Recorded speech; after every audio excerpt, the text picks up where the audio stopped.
Okay. तो आज हम लोग स्टार्ट करने जा रहे हैं एप्लीकेशन ऑफ डेरिवेटिव का मेन टॉपिक। ठीक है।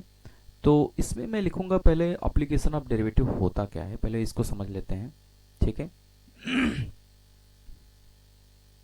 तो हेडिंग डालेंगे एप्लीकेशन ऑफ डेरिवेटिव। इसका यूज़ कहाँ है, इसका काम कहाँ है, पहले ये हम समझ लेते हैं। ओके। जैसा कि नाम से ही वाकिफ़ है, जो डेरिवेटिव होता है उसके अप्लीकेशंस को यहाँ पे हम लोग समझेंगे। जो भी डेरिवेटिव होता है यानी कि डिफरेंशिएशंस जो होता है उसके यूज़ कहाँ कहाँ पे है, तो यहाँ पे कुछ पॉइंट्स में लिखता हूँ। ठीक है। To determine the to determine the rate of change of a quantity, rate of change of a quantity with respect to another, with respect to another. Okay. Changing quantities, changing quantity. Okay, समझते हैं। कभी भी application of derivative का use कहाँ पे होता है, to determine the rate of change of a quantity with respect to another changing quantities. कोई जो अदर क्वांटिटीज बदल रही है उसके रिस्पेक्ट में हम बात करते हैं एक अदर क्वांटिटीज की। ठीक है। कोई भी क्वांटिटी किसके रिस्पेक्ट में बदल रही है, कितना बदल रही है, उसको बात करने के लिए हम एप्लीकेशन ऑफ डेरिवेटिव का यूज करते हैं। ओके। अगला पॉइंट अगर हम लोग देखें तो ये हो सकता है, to determine maximum and minimum point of a function. To determine maximum and minimum points of a function। Okay. इसका मतलब क्या हुआ, जैसे कोई भी फंक्शन होता है उसके कुछ मैक्सिमम पॉइंट्स हो सकते हैं, कितना मैक्सिमम पॉइंट्स उसमें होगा, कितने मिनिमम पॉइंट्स होगा। फॉर एग्जांपल अगर मैं बात करूं तो ऐसा कर सकता हूं कि जैसे मान लीजिए ये साइन एक्स का ग्राफ है। Okay, this is the sine x graph. तो यहाँ पे हम ये देख सकते हैं कि इसमें कितने मैक्सिमम पॉइंट है, कितने मिनिमम पॉइंट है। जैसे ये सब क्या है, मैक्स पॉइंट्स हैं। ओके, ये है मिन पॉइंट। ओके, ग्राफ से ही वाकिफ है कि ये मैक्स पॉइंट्स है, ये मिन पॉइंट्स है। तो मैं किसी भी फंक्शंस के ग्राफ में ये फाइंड आउट कर सकता हूँ कि how many maximum and minimum points with the help of application of derivative. Okay. Next point की अगर हम बात करें तो क्या फाइंड आउट करते हैं, जैसे अगर मैं अपने डेली लाइफ में देखूं तो एप्लीकेशन ऑफ डेरिवेटिव को अपने डेली लाइफ में हम यूज करते हैं। कैसे करते हैं आइए देखते हैं। In everyday life, in everyday life to in everyday life the derivative can tell you at which speed you are driving। okay, you are driving, or help you predict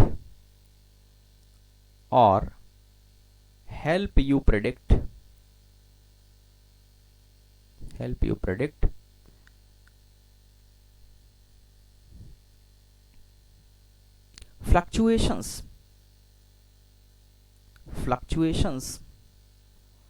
on the stock market। Okay, जैसे क्या होता है, stock market कभी down हो जाता है, ठीक है, कभी अप हो जाता है, तो वो भी क्या बताता है, रेट ऑफ चेंज बताता है कि आज के रिस्पेक्ट में कल का स्टॉक मार्केट क्या था या कल के रिस्पेक्ट में आज का स्टॉक मार्केट क्या है। तो रेट ऑफ चेंज जहां पे भी आ जाता है वहां पे ये एप्लीकेशन ऑफ डेरिवेटिव है। और दूसरी चीज अगर मैं डेली लाइफ की बात करूं तो जैसे सभी लोग टू व्हीलर फोर व्हीलर है ना यूज करते हैं, तो उसमें भी क्या करते हैं, एक के रिस्पेक्ट में दूसरा कितना तेजी से चल रहा है वो चीज भी, यानी स्पीड ऑफ योर ड्राइविंग, ये भी क्या बताता है, एप्लीकेशन ऑफ डेरिवेटिव का ही एक पार्ट है। ओके, तो मोटा मोटा अगर मैं बात करूं तो इसके एप्लीकेशंस की अगर मैं बात करूं, किसी क्वांटिटीज का दूसरे क्वांटिटीज के रिस्पेक्ट में कितना चेंजेस है वो, किसी फंक्शंस में कितने मैक्सिमम या कितने मिनिमम पॉइंट्स हो सकते हैं वो, या स्पीड, या जैसे कोई पर्टिकुलर ग्राफ है उसमें कितना फ्लक्चुएशंस हो रहा है, ठीक है, आज के रिस्पेक्ट में, कल के रिस्पेक्ट में। तो ये मेन यूज होता है एप्लीकेशन ऑफ डेरिवेटिव का। आई होप ये क्लियर होगा। ओके, तो आज हम अपने ओरिजिनल टॉपिक पे मूव करा रहे हैं, ठीक है, जो कि स्ट्रिक्टली इंक्रीजिंग और डिक्रीजिंग फंक्शन है और काफ़ी इम्पोर्टेंट है, ठीक है, बोर्ड और IIT JEE दोनों के एस्पेक्ट्स में, ठीक है। तो आइए मैं इसको स्टार्ट करता हूँ, ठीक है। हेडिंग डालेंगे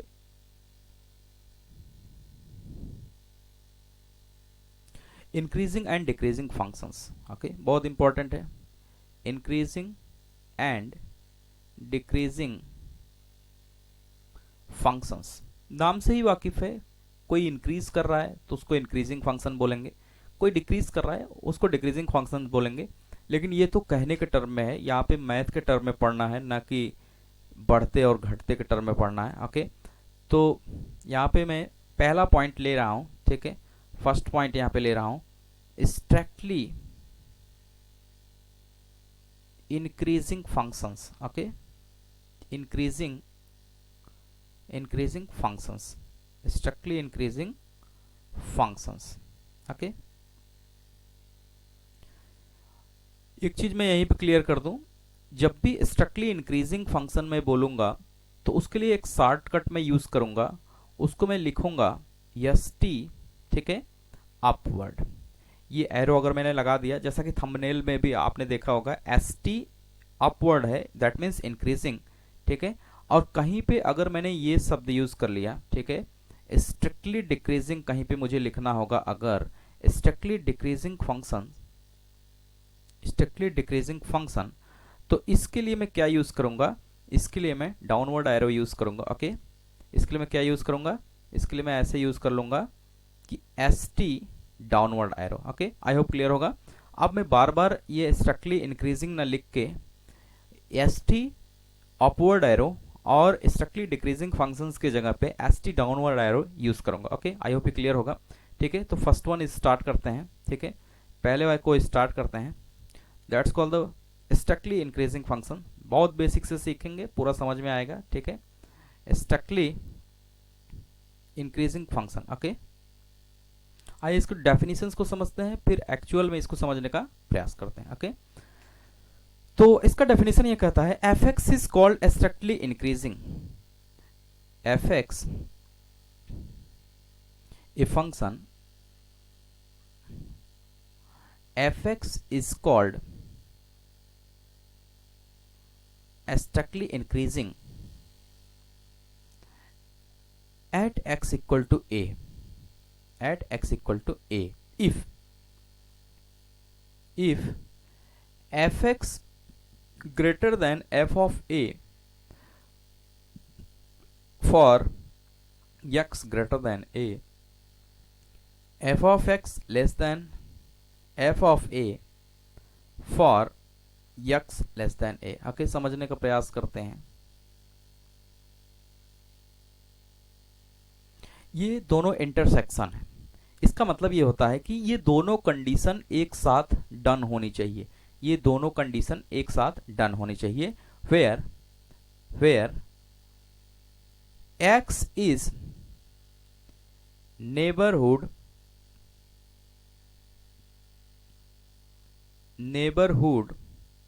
ऑफ a, ठीक है।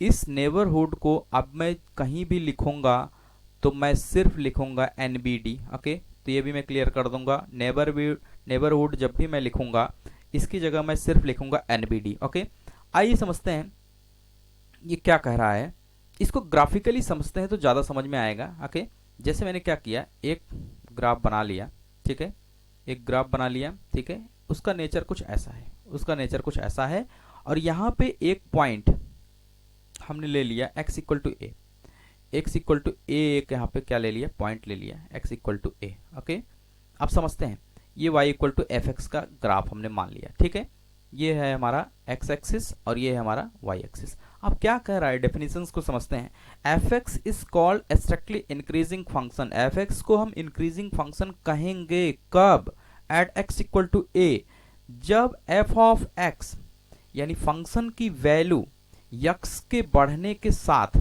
यक्स के बढ़ने के साथ उसकी वैल्यू भी क्या हो, बढ़े। जैसे यहाँ पे एफ एक्स लिखा हुआ है, ये बड़ी होगी एट एक्स इक्वल टू ए पे जब यक्स बड़ा होगा, जब यक्स बड़ा होगा यानी एक्स की वैल्यू जैसे जैसे ए से बढ़ेगी उसके फंक्शन की वैल्यू भी उसी के साथ बढ़ेगी। समझ में आ रहा है? जैसे अगर मैं इसी ग्राफ को देखूं तो यक्स की वैल्यू अगर यहाँ से बढ़ गई आगे, यक्स की वैल्यू बढ़ गई आगे, तो यहाँ पे मैं देख पा रहा हूँ इसके फंक्शंस की वैल्यू भी उसके साथ क्या हो गई, बढ़ गई। पहले ये क्या था, एक्स इक्वल टू ए पे था, एक्स इक्वल टू ए पे था तो इसकी वैल्यू क्या थी, एफ ए थी, ठीक है। और जैसे इसको मैंने आगे बढ़ाया तो इसके फंक्शंस की वैल्यू भी क्या हो गई, बढ़ गई। ओके, अब मैं इसी चीज को क्या करता हूं, एक्स के पीछे ले रहा हूं, कोई वैल्यू एक्स से छोटी ले रहा हूं। जैसे ये पॉइंट जो दिया है F x less than f of a for x less than a. Okay, यानी कोई भी वैल्यू जब एक्स से छोटी ले लेंगे तो उसके फंक्शंस की वैल्यू भी क्या हो जाएगी, छोटी हो जाएगी। तो मैं देख पा रहा हूं कि जैसे ही मैंने एक्स से छोटी वैल्यू लिया, एक्स इक्वल टू ए से छोटी वैल्यू लिया, तो उसके फंक्शन की वैल्यू भी क्या हो गई, छोटी हो गई। और जैसे ही मैंने एक्स से बड़ी वैल्यू लिया उसके फंक्शन की वैल्यू भी क्या हो गई, बड़ी हो गई। ओके, तो ऐसा फंक्शन जो एक्स इक्वल टू ए के आगे जाने पे फंक्शन की वैल्यू बढ़ जाए और पीछे जाने पे यानी कि उसके फंक्शन की वैल्यू घट जाए, और यक्स कैसा होना चाहिए, यक्स इज नेबरहुड ऑफ ए। इसका मतलब क्या होता है, नेबरहुड का मतलब ये होता है, नेबर का मतलब ये होता है पड़ोसी। तो जैसे x इक्वल टू ए है, यहाँ पे x इक्वल टू ए है, तो इसके नेबर यानी जस्ट नियरिंग, ठीक है, एकदम पास में अगर मैं बात करूं तो इसको नेबरहुड कहेंगे। तो जैसे इसके लिए ये नेबरहुड हुआ, इसके लिए राइट में ये नेबरहुड हुआ, ठीक है। तो एक जस्ट आगे देखते हैं, एक जस्ट पीछे देखते हैं। ओके, तो यानी कि अगर मैं मोटा मोटा बात करूं कि F x is strictly functions होगा, f x is strictly function, अगर मैं डेफिनेशंस की बात करूं, ऐसा जो x की वैल्यू बढ़ने के साथ उसके फंक्शंस की वैल्यू भी बढ़ती है और x की वैल्यू घटने के साथ उसके फंक्शंस की भी वैल्यू घटती है, तो ऐसे फंक्शंस को हम क्या कहेंगे, स्ट्रिक्टली इंक्रीजिंग फंक्शन कहेंगे। ओके, आई होप क्लियर होगा, ठीक है, क्लियर है।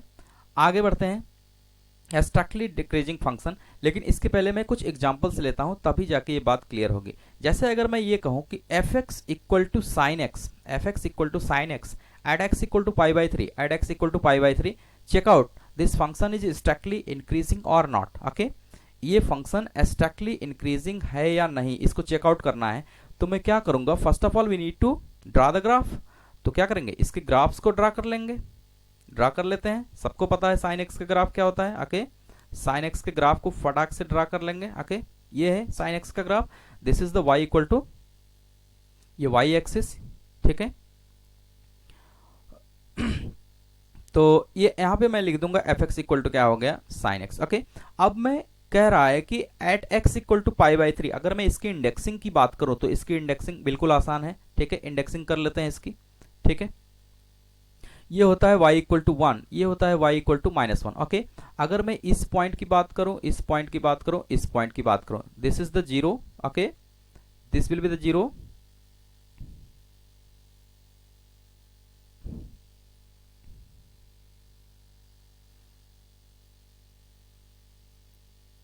ठीक है। तो ये पॉइंट क्या होगा, zero, this is the origin. ये क्या होगा, पाई बाई टू, ठीक है। ये क्या होगा, पाई, ये क्या होगा, 3 पाई बाई टू, ये क्या होगा, 2 पाई, ये क्या होगा, 5 पाई बाई टू। ओके, और ये क्या होगा, 3 पाई पाई बाई टू।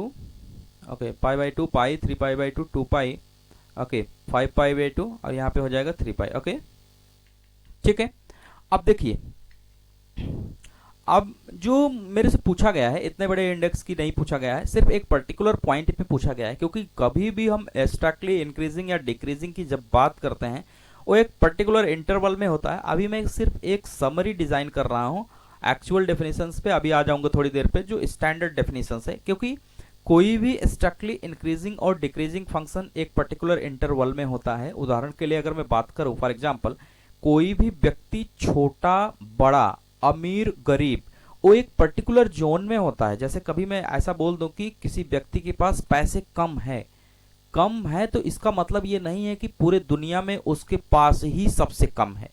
हाँ, एक पर्टिकुलर जोन की अगर मैं बात करूं, एक पर्टिकुलर रेंज में अगर ढूंढा जाए तो हो सकता है उस व्यक्ति के पास कम पैसे हों, या अगर मैं ऐसा कहूं कि इस व्यक्ति के पास बहुत पैसा है, सबसे ज़्यादा पैसा है, तो ऐसा भी नहीं हो सकता है। ठीक है, यानी कि हम यहाँ पे इस तरीके से बात करेंगे कि स्ट्रक्टली इंक्रीजिंग और स्ट्रक्टली डिक्रीजिंग की जब भी बात करेंगे तो एक पर्टिकुलर रीजन की बात करेंगे, एक पर्टिकुलर रेंज की बात करेंगे। ठीक है, तो आगे उस बात को डिस्कस करेंगे। तो जैसे यहाँ पे हमें दे दिया गया है at x equal to pi by three, X equal to pi by three, जैसे पाई बाई टू ये यहाँ पे होता है, किसी बहुत सारे बच्चों को दिक्कत होती है कि पाई by two pi by three में कौन कहाँ पे आएगा, तो इसको ऐसे भी देख सकते हैं, इसको ऐसे लिख सकते हैं 1/2 इंटू पाई। ठीक है, तो 1/2 की वैल्यू कितनी होती है 0.5 पाई। ओके, अब यहाँ पे क्या आएगा पाई बाई थ्री, तो इसको क्या लिख सकते हैं 1/3 इंटू पाई। ओके, 1/3 को क्या लिख सकते हैं 0.33 पाई। ओके, तो अब देखिए 0.5 बड़ा होगा 0.3 से। ओके, तो इसका मतलब ये पॉइंट कहाँ पे लाई करेगा,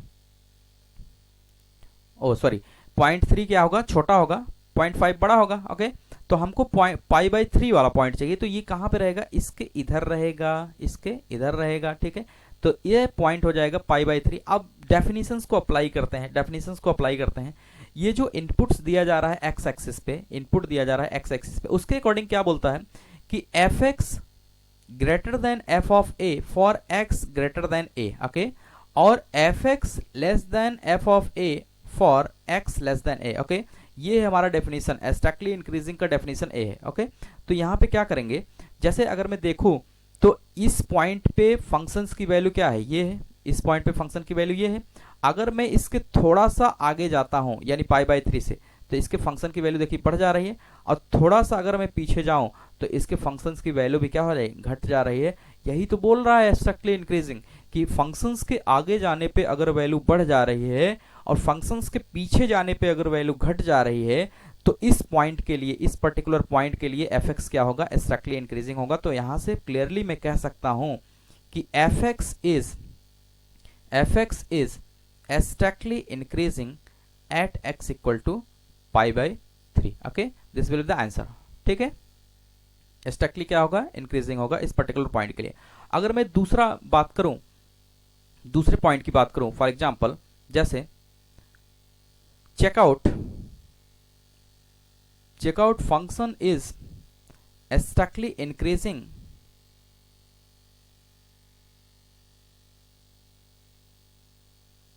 at x equal to 0 given that fx equal to signum x। Okay, signum x एक फंक्शन है, fx equal to signum x। Okay, signum x की बात की जा रही है। ठीक है, signum एक फंक्शन है।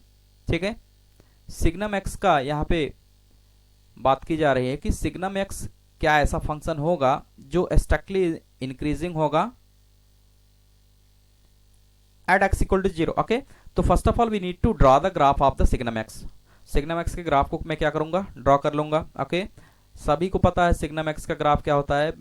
मुझे जैसे ही टाइम मिलेगा मैं थोड़ा सा लिंक डिस्क्रिप्शन में डाल दूंगा, पूरे जितने टाइप्स के ग्राफ होते हैं at least you have to remember 15 to 20 graphs. Okay, which is frequently used. ठीक है, तो मैं क्या कर रहा हूँ सिग्नम एक्स का ग्राफ बना ले रहा हूँ। सिग्नम एक्स का ग्राफ कुछ इस तरीके से होता है। ओके, ये होता है y इक्वल टू -1, ये होता है y equal to 1। Okay, this point is the 0। Okay, अब यहाँ पे देखिए उसके डेफिनेशंस को समझने का प्रयास करिए। ठीक है, क्या वो बोलता है। ठीक है, थोड़ा सा सही से नहीं बना है तो मैं इसको फिर से बना ले रहा हूँ। ठीक है, तो जैसे ये पॉइंट क्या है 0 और ये पॉइंट क्या है y इक्वल टू 1, तो यहाँ से ओके, और ये y इक्वल टू -1। ओके, अब देखिएगा समझिएगा, जैसे ही अगर हम बात करते हैं सिग्नम फंक्शन की, क्या बोल रहा है 0 पे चेक करना है, तो कोई भी स्ट्रिक्टली इंक्रीजिंग चेक करने के लिए मुझे क्या करना पड़ता है फंक्शन के उस पर्टिकुलर पॉइंट के नेबरहुड में वैल्यूज को चेक करना पड़ता है। अगर आगे जाने पे फंक्शन की वैल्यू बढ़ रही है और पीछे जाने पे फंक्शन की वैल्यू घट रही है, तो मैं कह दूंगा कि उस पॉइंट पे वो फंक्शन क्या होगा स्ट्रिक्टली इंक्रीजिंग होगा। ओके, आइए चेक करते हैं। इस 0 के नेबरहुड में आगे जाने पे मैं क्या देख रहा हूं, इसके फंक्शन की वैल्यू क्या हो जा रही है 1 हो जा रही है। जैसे मैं थोड़ा सा आगे बढ़ा, इसके फंक्शन की वैल्यू कितनी हो जा रही है 1। अच्छा, बहुत सारे बच्चों को ये प्रॉब्लम होती है कि फंक्शन की वैल्यू कहाँ पे मिलती है। फंक्शन की वैल्यू कभी भी वाई एक्सिस पे होती है। ओके, इनपुट को हम एज ए एक्स एक्सिस पे देते हैं, उसके करस्पॉन्डिंग ग्राफ पे जो वाई एक्सिस पे आती है वो फंक्शन की वैल्यू होती है। आई होप क्लियर होगा। ओके, अब मैं इसके पीछे आता हूं, x इक्वल टू 0 से थोड़ा सा छोटा। ओके, इसके नेबरहुड में, तो इसके फंक्शन की वैल्यू तुरंत क्या आ जा रही है, माइनस आ रही है। तो according to strictly increasing function मैं ये कह सकता हूं कि f(x) equal to signum x, f(x) equal to signum x is strictly increasing for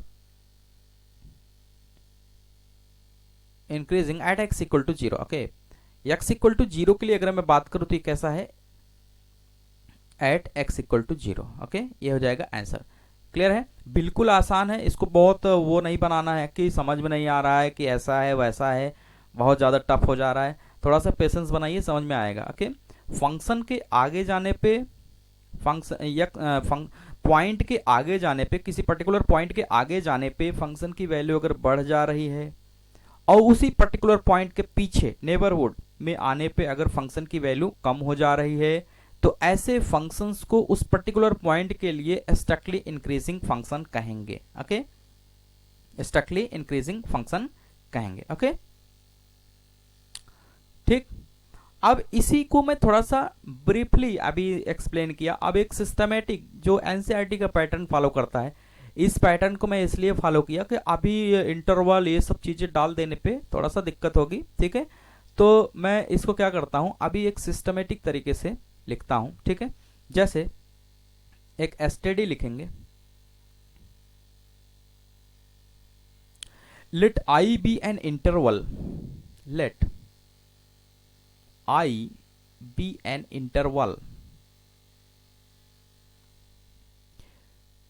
contained in the domain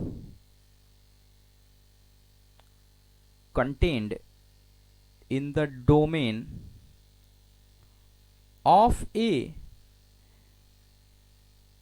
real valued function f, then f is said to be strictly increasing function, then f is said to be strictly increasing function। Okay, देखिए आई अभी जो मैं बात कर रहा था इसके पहले कि कोई भी फंक्शंस का स्ट्रिक्टली इंक्रीजिंग जब भी मुझे चेक करना होगा, एक इंटरवल होगा। तो हमने आई क्या ले लिया, एक इंटरवल ले लिया। ठीक है, आई एक इंटरवल ले लिया जिसके डोमेन में रियल वैल्यूड फंक्शन, ठीक है, the domain of a real valued function F. अगर मैं इसमें रियल वैल्यूड डालूंगा, ठीक है, जैसे जो भी डोमेन होता है वो सारे इनपुट्स होते हैं, यानी एक्स एक्सिस पे जो भी इनपुट्स हम देते हैं वो डोमेन होता है। उस पर्टिकुलर पॉइंट्स के लिए फंक्शन जो है रियल होना चाहिए, ऐसा नहीं होना चाहिए कि फंक्शन डिफाइंड ही नहीं हो रहा है। तो वो स्ट्रिक्टली इंक्रीजिंग होगा, कब होगा, ठीक है। तो यहां से थोड़ा सा मैं अलग कर ले रहा हूं, केस टाइप का बना ले रहा हूं कि जैसे या पॉइंट में बना ले रहा हूं, इससे एकदम स्पष्ट क्लियर रहेगा। तो जैसे फर्स्ट पॉइंट में यहां पे लिख रहा हूं, फर्स्ट पॉइंट तो strictly increasing function, strictly increasing function. Okay, strictly increasing function अब पूरा क्लियर होगा। ठीक है, सिस्टमेटिक तरीके से। ठीक है, आप देखिए यहां पे अगर मैं कंडीशंस लिख दूं, इफ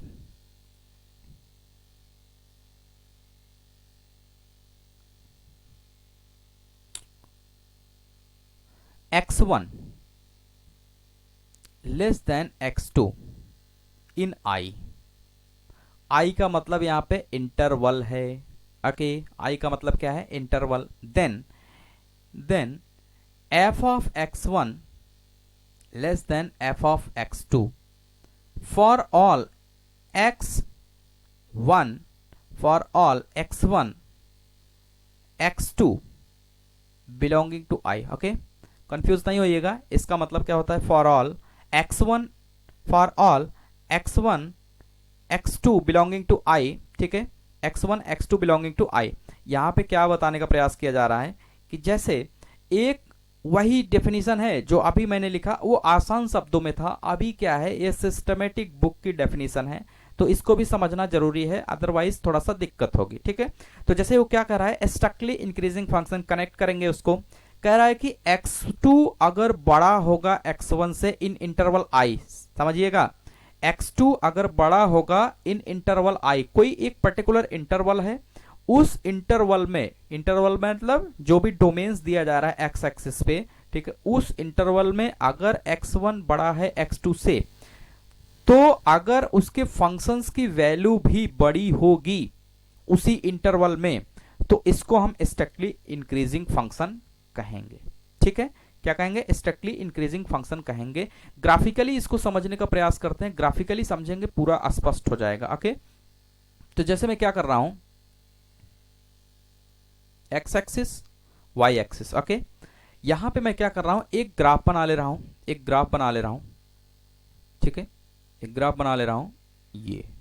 ओके, अब मैं क्या कर रहा हूं, इसमें दो पॉइंट ले रहा हूं, x1, ओके, x2, x1 और x2, ठीक है,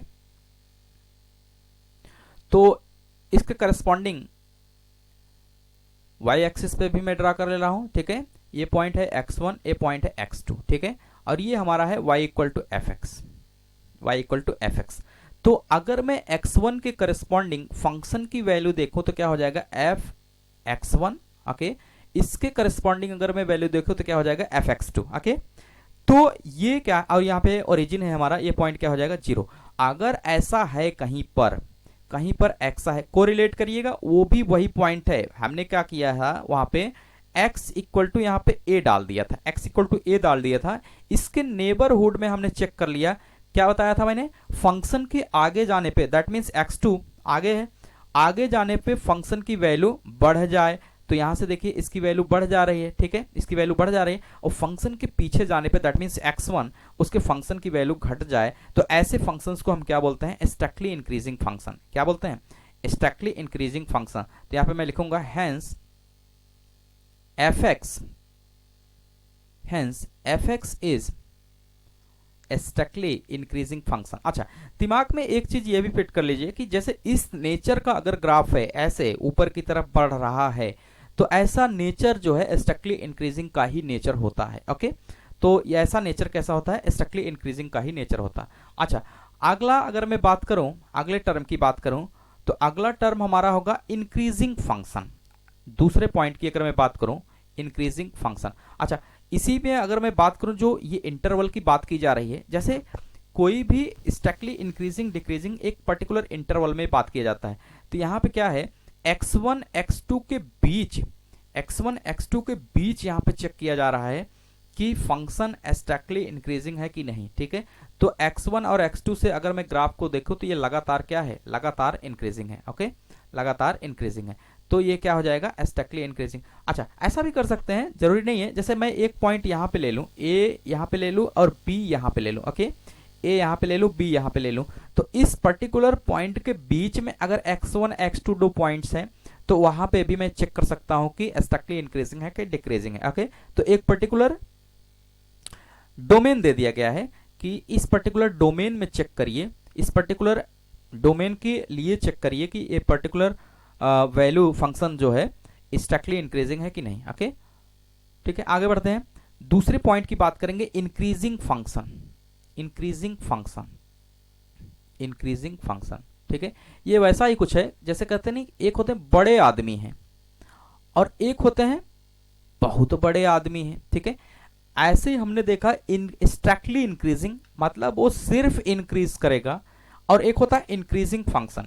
इंक्रीजिंग में क्या है, ये कहीं कहीं पे उससे छोटा वैल्यू भी या बराबर की वैल्यू भी शो कर सकता है। ग्राफिकली समझेंगे, या पहले इसको डेफिनेशंस को लिखते हैं, if x1 less than x2 इन interval i। Okay, in interval i, हम हर जगह इंटरवल शब्द को यूज कर रहे हैं क्योंकि इंटरवल में ही हम कोई चीज चेक कर पाएंगे कि कौन बड़ा है, कौन छोटा, या कौन स्ट्रिक्टली इंक्रीजिंग है, ठीक है, कौन डिक्रीजिंग है। ओके, डिक्रीजिंग की बात यहां पे नहीं करेंगे। ठीक है, if x1 less than x2 इन इंटरवल i, तो यहां से f ऑफ x1 भी छोटा या बराबर होगा f x2 के। ठीक है, for all x1 x2 belonging to this interval, for all x1 x2 belonging to this interval. अच्छा, एक चीज ये बताइए, जैसे कभी भी अगर मैं ये कहूं कि किसी व्यक्ति के पास 10 रुपए है, ए के पास 10 रुपए है, ठीक है, और बी के पास 10 या 10 से ज्यादा है, 10 या 10 से ज्यादा है, इसका मतलब ये थोड़ी होता है कि 10 ए जो है बी से छोटा है, ठीक है। कभी कभी ये छोटा होता है, लेकिन एक रेफरेंस में ये बराबर भी है, ठीक है, छोटा नहीं कहेंगे। तो ऐसे ही यहां पे अगर मैं देखूं, फंक्शंस की दो वैल्यूज है, यहां पे फंक्शंस की दो वैल्यूज है, ठीक है, जैसे f of x1 f of x2। तो कहीं कहीं पे क्या होगा, डिक्रीज तो नहीं करेगा फंक्शन, लेकिन वो दो पॉइंट के लिए, पर्टिकुलर दो पॉइंट के लिए वो बराबर ही रहेगा, ढेर सारे पॉइंट्स के लिए भी बराबर हो सकता है। ये अकॉर्डिंग टू डेफिनेशन में बोल रहा हूं कि यहाँ पे fx1 और fx2 की वैल्यू जो है बराबर होगी। अगर मैं ग्राफिकली इसको समझने का प्रयास करूं तो मैं कुछ ऐसा कर सकता हूं, ओके। ग्राफिकली अगर मैं बात करूं तो ऐसा कर सकता हूं, ये है, ठीक है, एक्स एक्सिस, ये है वाई एक्सिस, ठीक है। मैं प्लॉट कर ले रहा हूं इसके ग्राफ को। अगर मैं देखूं ऐसे थोड़ी देर, और फिर थोड़ी देर ऐसे, और फिर थोड़ी देर ऐसे, आप देख के भी बता सकते हैं ये फंक्शन क्या है, इंक्रीजिंग है। इंक्रीजिंग का मतलब ये डाउनवर्ड नहीं आ रहा है। हर पॉइंट के लिए मैं चेक कर सकता हूं, जैसे इस पॉइंट के आगे वाले वैल्यू को चेक करेंगे तो बड़ी आएगी, पीछे वाले को चेक करेंगे छोटी आएगी। इस पॉइंट से इस पॉइंट के बीच अगर मैं इस पॉइंट को ए मान लूं, इस पॉइंट को बी मान लूं, तो ओके, ए और बी के बीच में अगर मैं देखूं तो यहां पे ये फंक्शन क्या हो जा रहा है, कांस्टेंट हो जा रहा है, ठीक है। यानी कि x की वैल्यूज में बढ़ा तो रहा हूं, लेकिन फंक्शन की वैल्यू क्या है, कांस्टेंट। उसके बाद फिर से मैं देखता हूं कि x की वैल्यूज जैसे बढ़ती है, फंक्शन की वैल्यू बढ़ती हुई मिल रही, तो इसको हम बोलते हैं इंक्रीजिंग फंक्शन। जैसे कोई चीज घटने का न मतलब होता है कि वो जैसे बढ़ नहीं रही है और घट भी नहीं रही है, तो उसको मैं घटना नहीं बोलता है, ठीक है, उसको कांस्टेंट बोलता हूं। लेकिन अगर उसके बाद फिर से वो आगे जा रहे हैं तो उसको बढ़ना बोलते हैं, ठीक है। तो ऐसे यहां पे थोड़ी देर के लिए रुक गया, लेकिन ऐसा तो नहीं हुआ ना कि ये डिक्रीज कर गया, ये डाउन कर गया, नहीं। तो इसको हम बोलेंगे इंक्रीजिंग फंक्शन। इंक्रीजिंग का मतलब क्या हुआ, बढ़ रहा है, और किसी पर्टिकुलर, जैसे यहाँ पे मैं अगर इसको ड्रॉ करूं, ये x1 पॉइंट है, ये x2 पॉइंट है, तो यहाँ पे देखिए जो फंक्शन की वैल्यू आ रही है f ऑफ x1 और f ऑफ x2 यहाँ पे बराबर आ रहा है। वही है ये डेफिनेशन जो लिखा गया है, f ऑफ x1 यहाँ पे जो लिखा गया है, f of x1 equal less than equal to f of x2, एक पर्टिकुलर पॉइंट के लिए एक कभी भी बराबर भी हो सकता है। तो वो यही केस है, कि जहां पे इस तरीके का नेचर होगा कि x1 और x2 के लिए ये बराबर हो जाए फंक्शन की वैल्यू, लेकिन थोड़ा सा आगे फिर बढ़ने पे ऐसा हो जाए कि fx2 की वैल्यू बड़ी हो जाए fx1 से एट दैट पर्टिकुलर इंटरवल। तो इसको हम क्या बोलेंगे, इंक्रीजिंग फंक्शन बोलेंगे। स्ट्रिक्टली इंक्रीजिंग और इंक्रीजिंग में स्लाइट अंतर है। स्ट्रिक्टली का मतलब क्या होता है कि स्ट्रिक्ट होके इंक्रीज होते रहो, स्ट्रिक्ट होके इंक्रीज होते रहो, ठीक है। लेकिन इसमें हम क्या देख पा रहे हैं कि इंक्रीजिंग का मतलब आप बढ़िए, थोड़ी देर रुक जाइए, फिर बढ़िए, इसको बोलते हैं इंक्रीजिंग। और जब भी हम स्ट्रिक्टली इंक्रीजिंग का बात करते हैं उसमें सिर्फ और सिर्फ क्या होता है, बढ़ता रहता है। तो क्लियर होगा। मैं एक पॉइंट एक ही लाइन में यहाँ पे क्लियर करता हूँ, ठीक है, एक नए पेज में मैं इसको क्लियर करता हूँ, ठीक है। क्लियर करिएगा, अगर लिखा है स्ट्रिक्टली इंक्रीजिंग और सिर्फ लिखा है इंक्रीजिंग, ओके, दोनों में अंतर समझिएगा। स्ट्रिक्टली इंक्रीजिंग का मतलब ये होता है कि आप जो है इंक्रीज करेंगे, आप सिर्फ इंक्रीज करेंगे, स्ट्रिक्ट होके इंक्रीज करेंगे, y equal to f x. इसमें कहीं भी फंक्शन कम नहीं होगा, ठीक है, फंक्शन की वैल्यू कहीं भी कम या कांस्टेंट नहीं होगी। लेकिन इस पर्टिकुलर पॉइंट में अगर हम बात करें इंक्रीजिंग में जब भी मैं बात करता हूं तो ये जैसे थोड़ी देर इंक्रीज किया, ओके, थोड़ी देर कांस्टेंट रहा, ओके, फिर थोड़ी देर क्या किया, इंक्रीज किया, this is the y equal to f x. ऐसे फंक्शन को हम क्या कहते हैं, इंक्रीजिंग फंक्शन कहते हैं। जबकि ऐसे फंक्शंस को हम क्या कहते हैं, स्ट्रिक्टली इंक्रीजिंग। ये स्ट्रिक्टली यानी कि एकदम कड़ाई से आगे बढ़ता ही जा रहा है। इसमें क्या हो रहा है, इंक्रीजिंग का मतलब इंक्रीज कर रहा है कुछ पॉइंट्स के लिए, ये कांस्टेंट भी हो सकता है। तो दोनों की डेफिनेशंस अगर मैं लिखूं तो यहां पे ऐसे लिखेंगे, x1 less than x2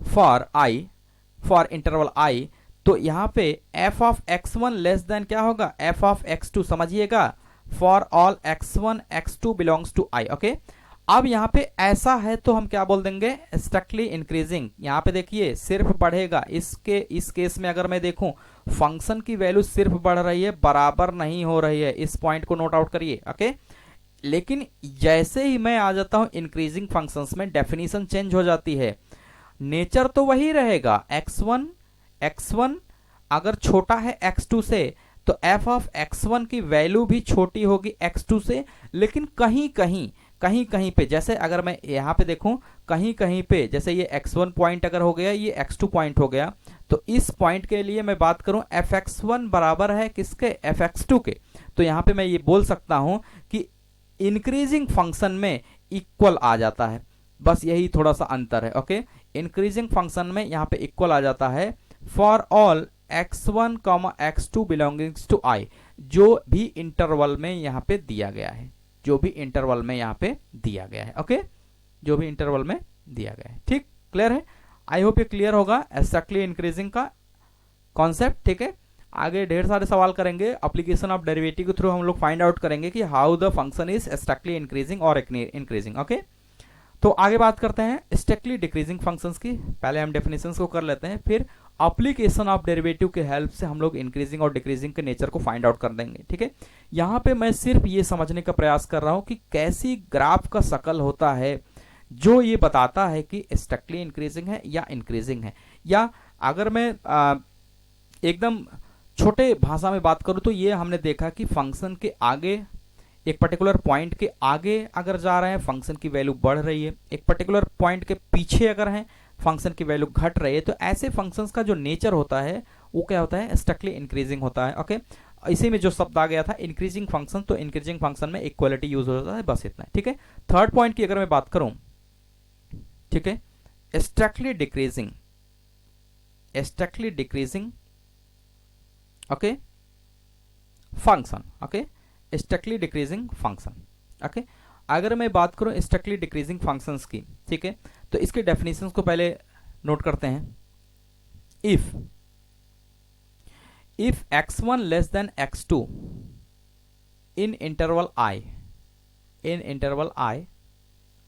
then f of x1 greater than f of x2 for all x1 x2 belonging to i। समझने का प्रयास करते हैं। ओके, इतना भी डिफिकल्ट नहीं है। ठीक है, ठीक, आइए देखते हैं।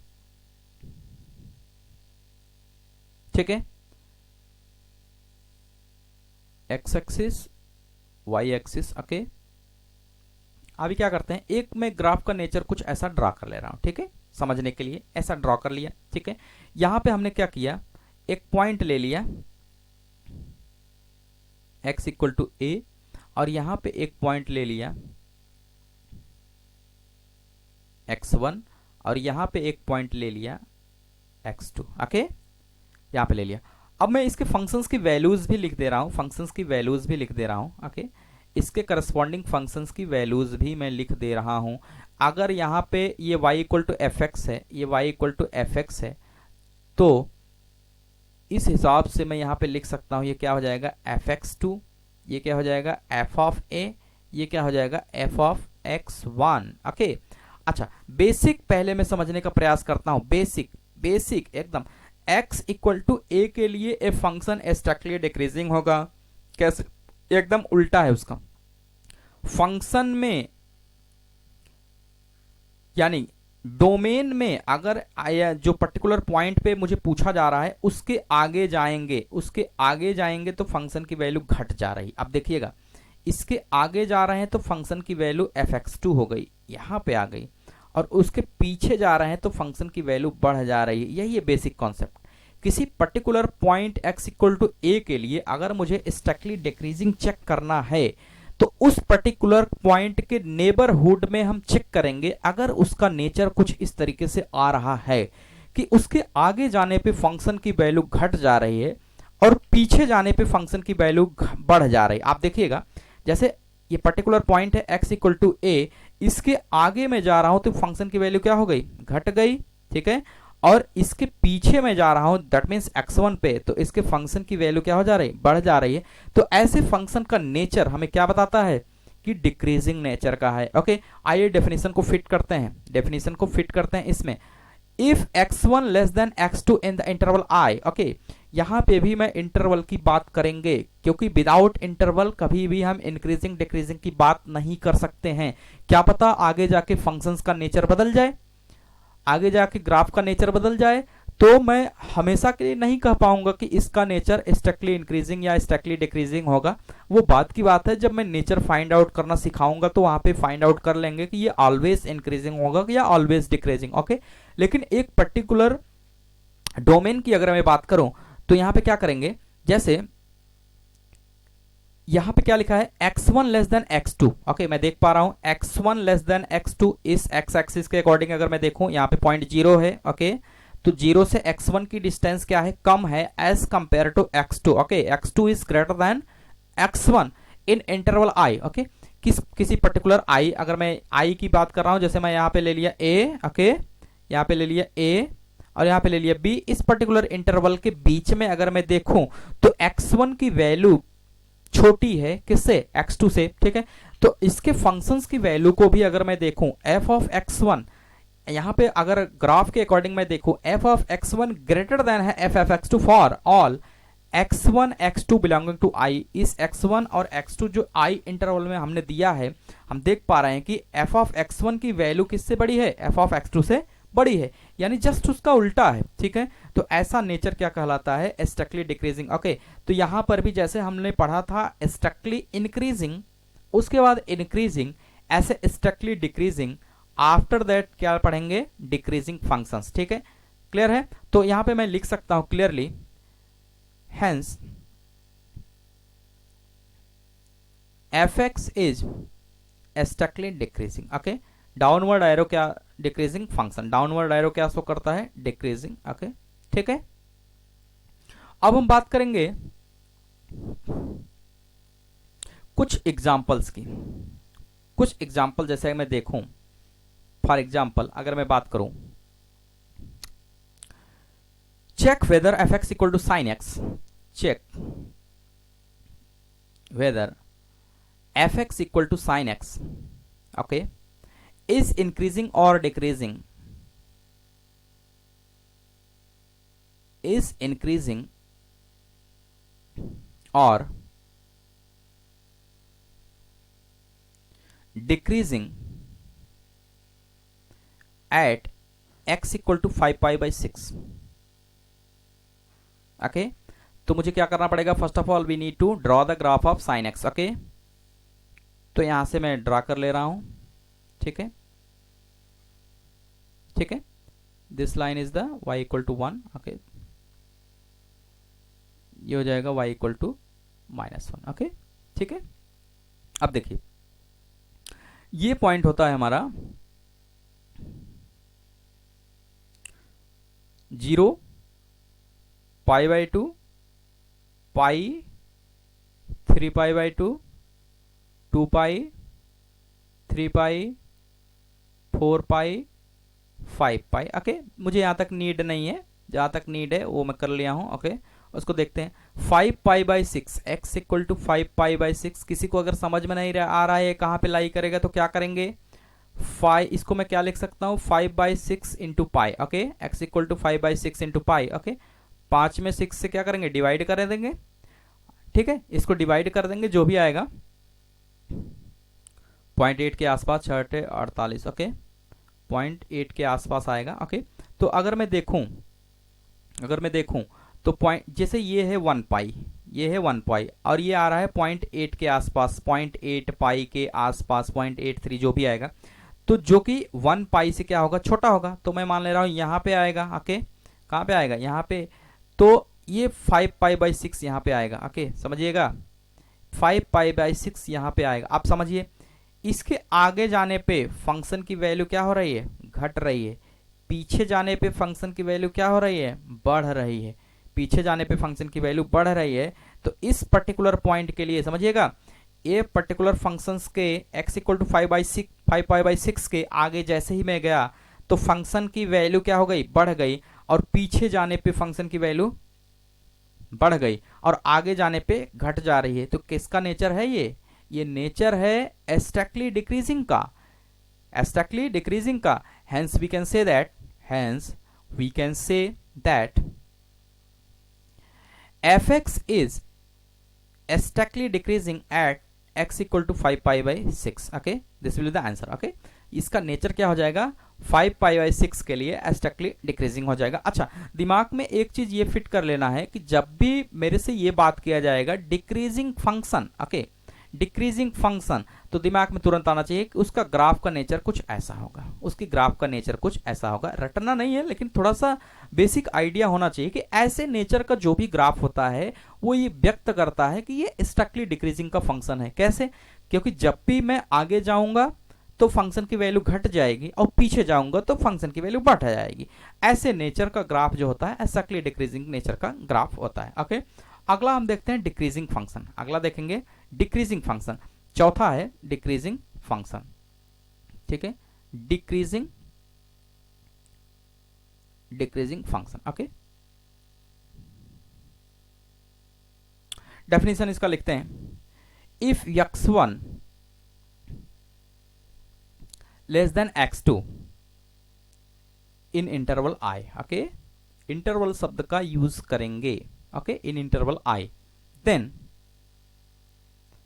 f of x1 greater than equal to f of x2